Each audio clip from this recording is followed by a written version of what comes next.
ಉಪಚುನಾವಣೆಯ ಮತದಾನ 8ನೇ ಸುತ್ತು ಮುಗಿದಿದೆ. ಇನ್ನು 10 ಸುತ್ತುಗಳು ಬಾಕಿ ಇದೆ. ಕಾಂಗ್ರೆಸ್ ಪಕ್ಷ ಮತ್ತು ಸರ್ಕಾರ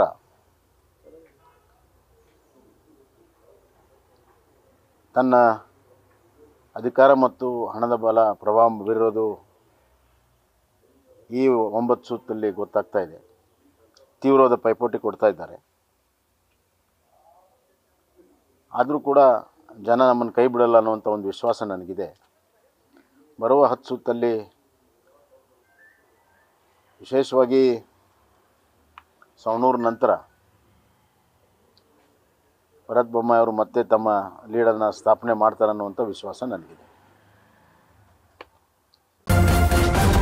ನ್ಯೂಸ್ ಫಸ್ಟ್ ನಿರ್ಭೀತಿಯಿಂದ ನಿಮ್ಮ ಪರವಾಗಿ.